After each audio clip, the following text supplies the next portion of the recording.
The woman screamed ownership as neighbors gathered, cameras rolling everywhere. I stood dripping poolside, stunned she claimed my backyard water. This started minutes earlier, when she marched through my gate. She waved HOA papers, announcing rules louder than splashing fountains.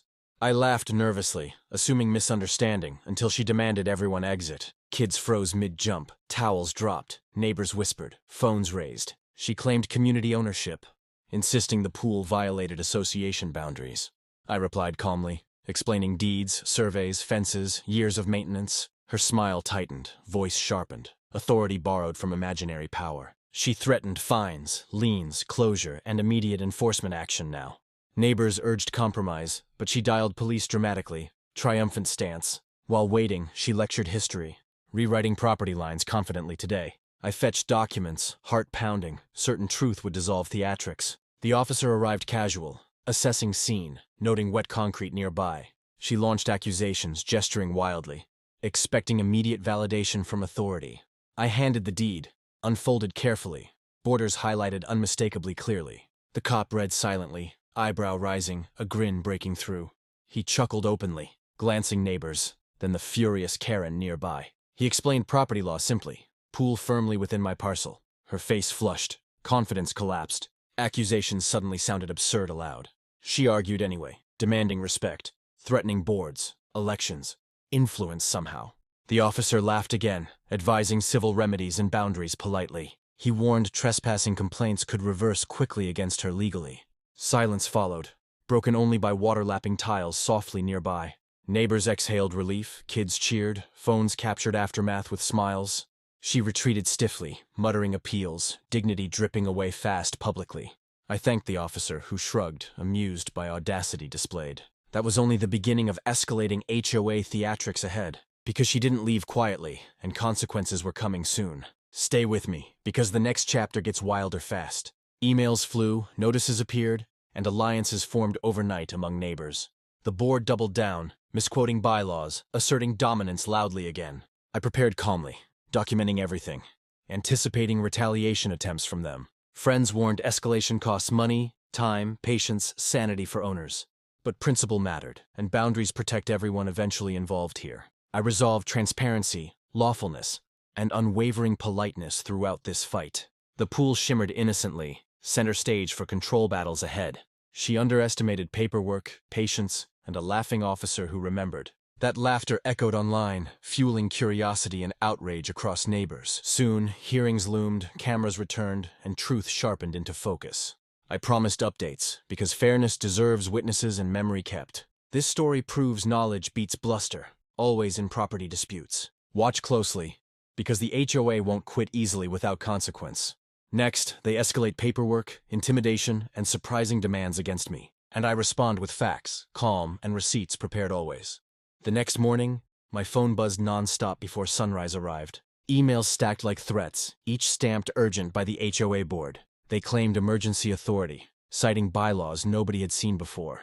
A formal notice demanded pool closure pending community review proceedings. They alleged safety risks, noise violations, and improper construction permits. I reread the message twice, amazed at the confidence behind lies. The pool was permitted, inspected, fenced, and insured for years. Still, bold language intimidates people unfamiliar with legal nuance. Neighbors messaged privately, worried fines might spread to everyone. Fear is their favorite tool, I realized, more effective than truth. I responded politely, attaching permits, surveys, and the deed again. Within minutes, Karen replied all, dismissing documents as irrelevant. She insisted the board had discretionary override power in disputes. That phrase triggered alarms. Discretionary power doesn't override county law. I requested the exact bylaw section supporting her claim. Instead of citation, she scheduled an emergency HOA meeting. The agenda named me directly, accusing willful noncompliance and disruption. My name in bold felt surreal, like a villain introduction. I attended anyway, recorder on, notebook ready, calm practice deliberately. The meeting room buzzed with whispers, eyes darting, tension thick. Karen opened with dramatic sighs, framing herself as protector. She painted my pool as menace threatening property values and peace. Charts appeared, maps distorted, boundaries redrawn with thick markers. When I spoke, I asked simple questions, one by one. Where is the clause granting override authority? Silence followed. Which survey supersedes county records? Papers shuffled nervously. Who authorized trespassing into my yard? No direct answer came. The room shifted subtly, skepticism replacing blind agreement gradually. One board member cleared his throat, questioning Karen's interpretation. She snapped, accusing dissent of undermining community unity. I presented copies for everyone, slowly, methodically, unemotional. Facts landed heavier than her theatrics, changing body language instantly. The vote to close my pool failed narrowly, shock evident. Karen forced a recess, promising next steps with thin smile. Afterward, neighbors thanked me quietly, relief mixed with admiration. But Karen cornered me near the door, voice low and sharp. She vowed inspections, citations, pressure until I fell in line. I documented the threat immediately, time-stamped, witnesses noted carefully. That night, a certified letter arrived, escalating demands further. They threatened daily fines, liens, and legal action soon. Instead of panic, I felt clarity settle firmly inside. They were bluffing, and bluffs crumble when called properly. I contacted a property attorney recommended by 3 neighbors. He laughed softly after reviewing everything, same as the cop. He advised patience, documentation, and letting them make mistakes. Because mistakes create leverage, especially when power is abused. The stage was set for consequences they didn't anticipate. Next, the HOA crosses a line they cannot walk back from. 2 weeks later, the line was crossed before breakfast. I woke to shouting, engines and metal clanking outside my fence. An unmarked truck idled while 2 contractors measured near my pool. Karen stood there again, clipboard raised, directing like a general. She claimed an authorized inspection, approved by the board overnight. No notice, no warrant, no permission, just raw entitlement. I stepped outside calmly, phone recording, asking them to leave. Karen smirked, announcing emergency authority for safety compliance checks. The contractors looked uncomfortable, eyes shifting between us awkwardly. I asked for paperwork, permits, or written homeowner consent. She waved vaguely, insisting documents existed in the system. I told the workers they were trespassing and personally liable. One immediately stepped back, muttering apologies under his breath. Karen exploded, accusing me of obstruction and threatening police again. I welcomed it, dialing non-emergency myself this time. While waiting, she paced dramatically, rehearsing grievances aloud loudly. Neighbors emerged, déjà vu written across their skeptical faces. When the officer arrived, recognition flashed, followed by amusement. "Oh, it's the pool again," he said, barely hiding laughter. Karen launched into accusations, adding imaginary violations rapidly. The officer listened politely, then asked for inspection authorization. She froze, rifling through papers, producing nothing concrete. I handed over a no trespassing notice and the deed. The officer sighed, explained trespass law clearly, slowly, firmly. He instructed contractors to leave immediately or face citation. They didn't hesitate, packing tools faster than I expected. Karen protested loudly, claiming harassment and personal targeting. The officer warned her next complaint could become criminal. That word changed everything. Her voice dropped instantly. He documented the incident, taking statements from neighbors. As he left, he advised me to file a formal complaint, not with the HOA, but with the county oversight office. That afternoon, my attorney drafted a cease and desist letter. It cited harassment, trespass, selective enforcement, and retaliation. It demanded all contact go through legal counsel only. Karen responded within hours, furious, copying the entire board. She accused me of silencing community leadership unfairly. But something shifted. Board members replied cautiously now. One apologized privately, admitting they were misled repeatedly. Another resigned quietly, unwilling to be named in filings. The board scheduled a compliance hearing anyway, last gamble evident. But county investigators had already opened a review. Emails surfaced, showing Karen knew the pool wasn't communal. She'd pushed anyway, believing intimidation would force surrender. Instead, evidence stacked neatly against her narrative. The hearing date approached, tension heavy, outcomes finally inevitable. This was no longer about a pool, but abuse of power. And the consequences were about to ripple far beyond me. The compliance hearing took place in a cramped community hall. Folding chairs lined uneven rows, filled with tense homeowners. A county seal hung crookedly, lending unexpected gravity to events. Karen arrived late, dressed sharp, confidence forced, smile rehearsed. Beside her sat 2 remaining board members, visibly uncomfortable. My attorney and I arrived early, organized, documents tabbed meticulously. The county investigator opened proceedings with calm authority. She summarized complaints, trespass, harassment, false enforcement claims. Karen interrupted repeatedly, objecting without legal basis or restraint. Each interruption was noted carefully, weakening her position further.